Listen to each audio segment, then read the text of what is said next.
कहानी husband wife की है जिन्हें एक टी पॉट मिलता है जिसके बाद से उनकी जिंदगी ही बदल जाती है। तो शुरुआत में हम देखते हैं एक आदमी जॉन को जो एक कंपनी में नौकरी करता है, वो अपनी वाइफ के साथ एक किराए के घर पर रहता है। अब जो मकान का मालिक है वो उसकी वाइफ को हमेशा ही परेशान करता रहता है, साथ ही वो जॉन को भी सुकून से रहने नहीं देता। जैसे उसका दिल करे वो उसे वैसे परेशान करता रहता है। जॉन की वाइफ एलिस अपने लिए एक अच्छी सी नौकरी ढूंढ रही है, लेकिन उसे कोई भी नौकरी नहीं मिल रही होती। मतलब कि अभी इनका बुरा वक्त चल रहा है, किस्मत इनका साथ ही नहीं दे रही। अब एक तो जॉन का बॉस उसके काम से खुश नहीं, तो दूसरा लाख ढूंढने के बावजूद भी एलिस को अच्छी नौकरी नहीं मिल रही। उन्हें इस मुश्किल वक्त में पैसों की सख्त जरूरत है और जो उनके पास जमा हुए पैसे हैं वो भी तेजी से खत्म हो रहे हैं। अब ये दोनों एक पार्टी में जाते हैं जहाँ इनके सिर्फ दो ही दोस्त थे जो अच्छे थे। उन दो दोस्तों के अलावा पार्टी में इनसे कोई भी बात नहीं करता, मगर इस बात से उन्हें जरा भी फर्क नहीं पड़ता। अगले दिन वो घर का जरूरी सामान लेने के लिए जा रहे होते हैं। वो बातें भी कर रहे थे जहाँ इसी बीच एक ट्रक इनकी गाड़ी से हल्का सा टकरा जाता है, जिससे इनकी गाड़ी का एक्सीडेंट हो जाता है। मगर किस्मत से ये बच जाते हैं, इन्हें कुछ नहीं होता। कुछ वक्त के बाद यहाँ पुलिस भी आ जाती है। जब वो लोग पुलिस से बात कर रहे थे तो तभी एलिस की नजर सामने एक दुकान पर पड़ती है जहाँ पुराना और कीमती सामान बिकता था। दुकान के पास ही उसकी मालिक भी खड़ी होती है, जिसके हाथ में एलिस एक टी पॉट देखती है, यानी चाय का बर्तन जो बहुत ही कीमती लग रहा था। वो टी पॉट उसे इतना अच्छा लगता है कि वो औरत के पीछे पीछे उसकी दुकान के अंदर ही आ जाती है और हर तरफ तलाशी लेने लगती है उस टी पॉट को ढूंढने के लिए।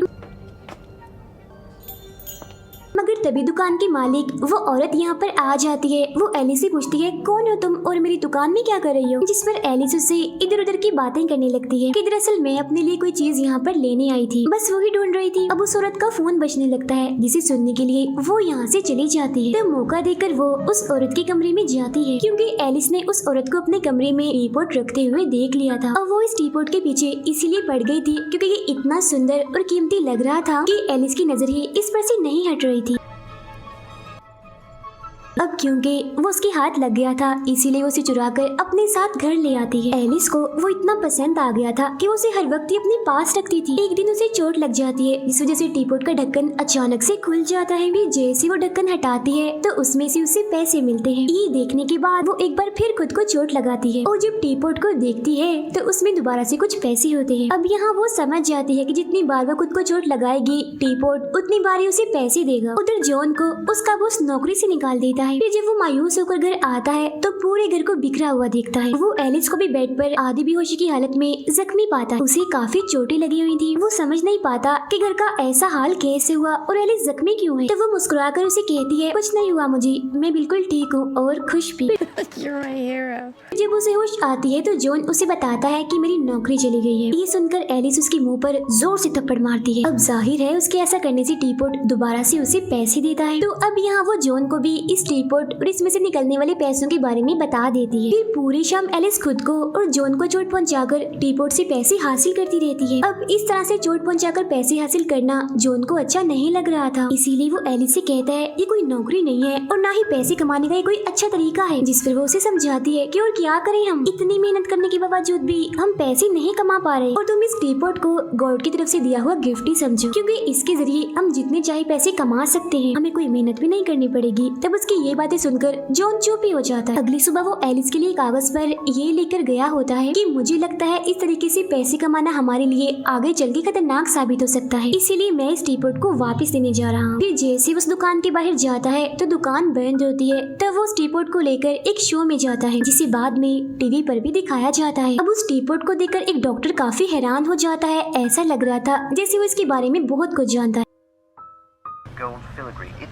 फिर जब जॉन घर आता है तो वो दोनों वादा करते हैं कि 10 लाख रुपए कमाने के बाद हम टी पॉट को उस दुकान पर वापस लौटाएंगे। और वो लोग अलग अलग तरीके ढूंढने लगते हैं खुद को चोट पहुंचाने के, जैसे इंजेक्शन लगवाना, टैटू बनवाना, दांत निकलवाना वगैरह, जिसके जरिए वो पैसे कमाकर वॉशरूम में छुपा कर रखते हैं। अब ये दोनों एलिस के घर वालों को खाने पर बुलाते हैं, जहाँ जॉन चिकन लेकर भी आता है, ये जानते हुए भी कि एलिस की फैमिली गोश्त नहीं खाती, बस सब्जियाँ खाती है। लेकिन अपने शो के लिए वो कुछ भी कर सकते थे। अब एलिस की अपनी बहन से बिल्कुल नहीं बनती। इसीलिए वो बार बार उसे चिढ़ाने के लिए बस यही पूछती रहती है कि आखिर कब तक ऐसे रहोगी, बच्चा भी पैदा कर लो। अब ये जब एलिस की फैमिली चली जाती है तो उनके घर में दो जुड़वा भाई आते हैं जो आते ही जॉन को मारने लगते हैं और उसे उस टीपॉट के बारे में पूछते हैं। वो बताते हैं कि हमारी दादी ने एक हादसे में इस टीपॉट को बड़ी मुश्किल से बचाया था और साथ ही उन्होंने मरने से पहले हमें बताया था कि वो टीपॉट चोरी हो गया है और हमें पता है कि वो तुम्हारे पास ही है। ये कहते हुए वो उसे और मारने लगते हैं और कहते हैं कि चलो शाबाश, वो पैसे जो टीपॉट से निकले हैं वो हमें दे दो। अब जॉन के पिटने की वजह से टीपॉट ने जो पैसे दिए होते हैं वो पैसे एलिस उन भाइयों को दे देती है और कहती है कि वो टीपॉट अब हमारे पास नहीं है, हमने उसे बेच दिया है। मतलब वो झूठ बोल रही थी। ये सुनकर वो भाई वहाँ से चले जाते हैं, जिसके बाद अब ये दोनों फैसला करते हैं कि अब वो इस टीपॉट की हकीकत जानकर ही रहेंगे कि आखिर इसके पैसे देने की वजह क्या है। ये पता लगवाने के लिए वो लाइब्रेरी में जाते हैं, जहाँ उन्हें पता चलता है कि ये टीपॉट बहुत ही पुराने जमाने का है जिसके पास कुछ ताकतें हैं। एक सफ़े पर इस टीपॉट को इस्तेमाल करने के नुकसान भी लिखे होते हैं। तब उस सफ़े को पढ़कर एलिस चुपके से अपने पास रख लेती है।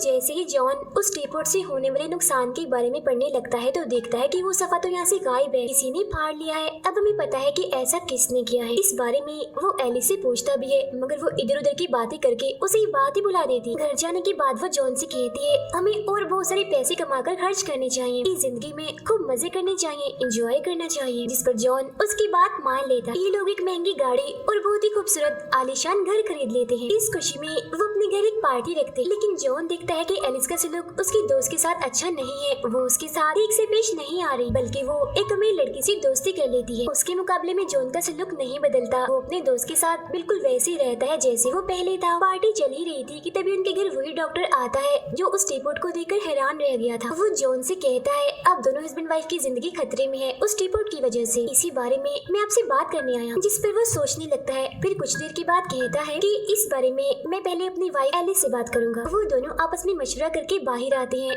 एलिस डॉक्टर से कहती है हम इस बारे में कोई बात नहीं करना चाहते। अब रात के वक्त वो इस टीपॉट के बारे में बात कर रहे होते हैं कि ये हमारे लिए कितना अच्छा है, इसने हमारी जिंदगी बदल कर रख दी है। जब तक ये हमारे पास है गुर्बत तो हमारे करीब तक नहीं आ सकती, बल्कि हम तो अमीर से अमीर होते जाएंगे। अब ये सारी बातें बाहर खड़ा मालिक मकान सुन लेता है। फौरन घर के अंदर आकर कहता है मैं जानता हूँ तुम लोग इतने अमीर कैसे हुए, पैसे कैसे कमाए टीपॉट के जरिए, है ना। ये कहकर वो एलिस के हाथ से उस टीपॉट को लेकर वहाँ से भाग जाता है। फिर बाहर सड़क पर जाने के बाद वो उसे जोर से काफी दूर फेंक के मारता है और सिर्फ यही नहीं बल्कि वो उस पर अपनी गाड़ी तक चढ़ा देता है। अब इतना कुछ होने के बावजूद भी उस टीपॉट को कुछ नहीं होता। ये देखकर एलिस और जॉन काफी हैरान रह जाते हैं कि भला ऐसा कैसे हो सकता है। तब इसकी वजह जानने के लिए वो डॉक्टर के पास जाते हैं। जी हाँ, डॉक्टर इन्हें बताते हैं कि ये टीपॉट 2000 साल पुराना है, दुनिया के सबसे अच्छे और बुरे इंसान के पास ही रहा है। फिर एक जंग में सिपाहियों के हाथ से ये कहीं खो गया। अगर ये टीपॉट किसी गलत हाथों में चला गया तो तबाही हो सकती है। अब क्योंकि ये टीपॉट तुम्हारे पास है तो अगर तुम्हारे मन में जरा भी कोई बुराई आई तो उस बुराई को ये तुम्हारे अंदर और मजीद फैला देगा, जिस वजह से तुम दोनों पूरी तरह से बर्बाद हो सकते हो। लेकिन हाँ, मैं ये भी जानता हूँ कि इससे छुटकारा कैसे मिल सकता है। तो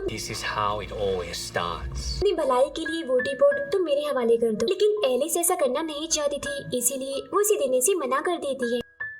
फिर इसके बाद इन दोनों का चोट पहुंचाने का सिलसिला दोबारा से शुरू हो जाता है। फिर एक रात वो जुड़वा भाई इनके घर आते हैं और वॉशरूम में छुपाए हुए पैसों को चुरा कर ले जाने लगते हैं। तभी उनकी आहट सुनकर वो दोनों भी बाहर आ जाते हैं और एलिस के हाथ में वो टीपॉट देखकर वो भाई कहते हैं कि ये टीपॉट हमारा है और तुम हमारा हक मार रहे हो इससे निकलने वाले पैसे लेकर, इसीलिए हम अपना हक नहीं छोड़ेंगे। अपने पैसे लेने के लिए हम आते रहेंगे और हाँ, अगर हम चाहें तो इस टीपॉट को ले जा भी सकते थे, मगर हम इसे लेना नहीं चाहते क्योंकि हम इसकी ताकतें और खतरात के बारे में जानते। इसीलिए तुम लोगों के लिए भी बेहतर होगा कि जल्द से जल्द इस टीपॉट से अपनी जान छुड़वा लो। फिर जैसे ही वो दोनों वहाँ से जाने लगते हैं तो तभी एलिस उसी टीपॉट से इन दोनों पर हमला कर देती है और अपने कमाए हुए पैसों को उनसे छीनने की कोशिश करती है। अब दोनों भाई अपनी जान बचाने के लिए एलिस और जॉन पर हमला कर देते हैं, जिस वजह से वो दोनों बेहोश हो जाते। सुबह जब उन्हें होश आती है तो वो देखते हैं कि दोनों भाई उनके सारे पैसे ले गए हैं और अब वो टीपॉट भी पहले से कम पैसे देने लगा, जिससे वो समझ जाते हैं कि अब उन्हें ज्यादा पैसे कमाने के लिए खुद को गहरी चोट देनी हो। अब ये दोनों एक बार में जाते हैं जहाँ जॉन एक गुंडे को परेशान करने लगता है, तो बदले में वो उसे बहुत मारता है और हद से ज्यादा जख्मी कर देता है। अगले दिन जब डॉक्टर जॉन से मिलते हैं तो उसकी हालत देखते हुए कहते हैं तुम तो बहुत बदल गए हो, वजह सिर्फ वो टीपॉट ही है, वो अब तुम्हें अपने कंट्रोल में करने लगा है। वो उसे फिर से समझाने लगता है कि देर होने से पहले जल्द से जल्द उस टीपॉट से छुटकारा हासिल कर लो। You have nothing left. फिर एलिस को पता चलता है कि टीपोट से पैसे निकलने के लिए ये जरूरी नहीं कि वो खुद को ही चोट पहुंचाए, बल्कि अगर टीपोट के आसपास किसी को भी चोट लगती है तो ये उन्हें तब भी पैसे दे सकता है। अब पैसे कमाने का ये नया तरीका उन्हें बहुत अच्छा लगता है। अब इस तरह से पहले ये लोग एक हॉस्पिटल में जाते हैं जहाँ एक औरत का ऑपरेशन हो रहा होता है। फिर जाते हैं एक मैच में जहाँ दो लोग बॉक्सिंग कर रहे थे, एक दूसरे को मार रहे थे। इसके अलावा ये लोग हर ऐसी जगह पर जाते हैं जहाँ लोगों को किसी न किसी तरह से तकलीफ मिल रही। अब जाहिर है ऐसा करने से उन्हें पैसे भी मिल रहे थे और उन्हें चोट भी नहीं लग रही थी। लेकिन जॉन को अब अजीब लगता है, उसे महसूस होने लगता है कि एलिस अब बदल रही है। वो इतनी अजीब होती जा रही है कि वो दूसरों को नुकसान पहुंचाना चाहती है। पैसे कमाने के चक्कर में वो खुद पर से कंट्रोल ही खोती जा रही है। इस पर इतना जुनून सवार है कि ये पैसे कमाने के लिए किसी की जान भी ले सकती है। तभी वो जैसे ही रोड पर चलती एक औरत को मारने लगती है तो ये देखकर फौरन ही जॉन गाड़ी का स्टीयरिंग घुमा देता है, जिस वजह से एलिस को बहुत बुरा लगता है और वो जॉन को बुरा भला कहकर गाड़ी से उतर जाती है। तभी इन्हें एक और बात पता चलती कि एक दूसरे को बुरा कहने से भी वो टीपोट इन्हें पैसे दे रहा है। तब और पैसे कमाने के लिए एलिस जॉन को ऐसी ऐसी बातें कहती है जिससे उसका दिल टूट जाता है और अब वो जॉन को भी अपने बारे में बुरी बातें करने का कहती है। अब ऐसे करते करते वो दोनों रोज एक दूसरे को बुरा भला कहते। ये सारी वो बातें थी जो वो हमेशा एक दूसरे को कहना चाहते थे मगर कह नहीं पाते थे। इनमें वो बातें भी थी जो इनके राजों पर से भी पर्दा हटा रही थी, जिससे इन दोनों को पैसे तो मिल रहे थे लेकिन इनका रिश्ता टूटने की नौबत पर आ गया। यहाँ एलिस एक बड़ा राज खोलती है कि शादी से पहले मेरा ताल्लुक हमारे उसी मालिक मकान के साथ था। ये सुनकर जॉन को बहुत गुस्सा आता है और वो उन पैसों को उठाकर एलिस के मुंह पर दे मारता है। फिर वो उस मालिक मकान को मारने के लिए उसके घर जाता है मगर बेचारा खुद ही मार खा के वापस आ जाता है। अब इन दोनों के तो सारे राज बाहर आ गए थे, इसीलिए अब ये दूसरे लोगों के पास जाकर उनके राज खुलवाने की कोशिश करने लगते हैं ताकि ये लोग पैसे कमा सके। सबसे पहले वो जाते हैं उसी अमीर लड़की के घर। उसके हस्बैंड को बताते हैं कि तुम्हारे डॉग को तुम्हारी वाइफ ने ही मारा था। जिसके बाद वो जॉन की बॉस की वाइफ को बताते हैं कि आपका हस्बैंड आपको धोखा दे रहा है। फिर वो जाते हैं एलिस की बहन का घर तोड़वाने, उसके हस्बैंड को बताने कि तुम्हारी बीवी किसी और को पसंद करती है। मगर इससे पहले वो ऐसा करते एलिस वापस अपने होश में आ जाती है, मतलब पैसों के जुनून से बाहर। वो अपनी बहन से कहती है तुम मुझसे बहुत जलती हो, ये बात मुझे बिल्कुल भी पसंद नहीं है, आखिर तुम मेरी बहन हो। ये सुनकर एलिस की बहन को बहुत दुख होता है और वो उसे अपनी कही हुई सभी बातों की माफी मांगती है, जिससे दोनों बहनें एक दूसरे को गले से लगा ली। फिर अब ये दोनों घर आ जाते हैं जहाँ एलिस जॉन से कहती है कि मैं एक साथ ही बहुत सारे पैसे कमाना चाहती हूँ। हमारे आसपास बहुत सारे बुरे लोग हैं, मुजरिम हैं, जिन्हें अगर मैं मार दूं तो किसी को भी कोई फर्क नहीं पड़ेगा और ये मेरा एक अच्छा ही काम होगा, जिसके बदले मुझे एक साथ बहुत सारे पैसे मिल जाएंगे। अब ये लोग किसी भी इंसान को मारने से पहले उसकी कब्र खोद लेते हैं। अब जॉन एलिस को रोकना चाहता था, इसीलिए वो उससे पूछता है कि अगर तुम्हें टीपोट और मुझ में से किसी एक को चुनना पड़े तो तुम किसे चुनोगे, जिस पर वो कोई जवाब नहीं देती। ये देखकर जॉन समझ जाता है कि अब बात मेरे हाथ से निकल चुकी, इसीलिए वो डॉक्टर के पास जाता है और वो जॉन से कहते हैं कि अगर तुम चाहते हो कि तुम पर से उस टीपोट का असर खत्म हो जाए तो तुम्हें वो मुझे देना होगा। मगर जॉन जानता था कि ऐसा नहीं हो सकता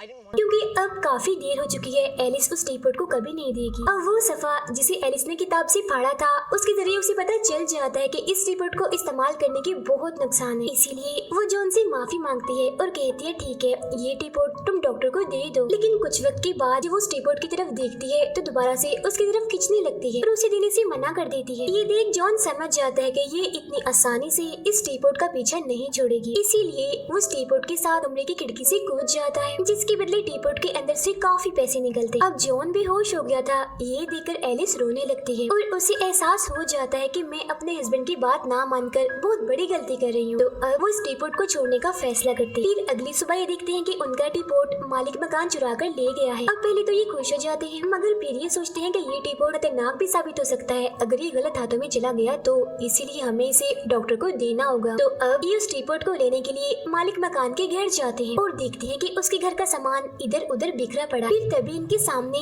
मालिक मकान भी आ जाता है, खून से भरा हुआ। उसके हाथ में गन थी जो उसने इन्हीं की तरफ ही की हुई थी। तब एलिस उसे रोकने की कोशिश करती है मगर वो नहीं रुकता, जिस वजह से जॉन और उसकी हाथापाई हो जाती है। तभी वहाँ मालिक मकान की वाइफ भी आ जाती है जिसके हाथ में भी गन थी। लेकिन इससे पहले कि वो एलिस और जॉन को मारते यहाँ वो जुड़वा भाई भी आ जाते हैं। उन उनके पास भी गन थी, इसीलिए वो लोग आपस में ही एक दूसरे पर गोलियां चलाने लगते हैं और एक दूसरे की जान ले लेते हैं। इस गोलीबारी में एलिस और जॉन की जान बच गई थी। अब उनके मरने की वजह से टीपॉट में से बहुत सारा पैसा निकलता है। उस पैसे और टीपॉट को लेकर वो दोनों इस घर से बाहर निकलते। उनके सामने वो डॉक्टर थे जो इन दोनों से टीपॉट की ताकत खत्म करते हैं और टीपॉट लेते हुए कहते हैं कि बड़े बड़े लोगों में से इस टीपॉट को छोड़ने की हिम्मत सिर्फ कुछ लोगों में ही थी और उनमें से आज एक तुम लोग भी हो। टीपॉट से कमाया हुआ बहुत सारा पैसा वो अपने दोस्तों को भी देते हैं और उस जगह को छोड़कर काफी दूर निकल जाते हैं। फिर डॉक्टर भी उस टीपॉट को एक समंदर में फेंक देते हैं ताकि वो दोबारा किसी के हाथ न लग सके। पानी की गहराइयों में उस टीपॉट को दिखाते हुए ही ये फिल्म यहीं पर खत्म हो जाती है।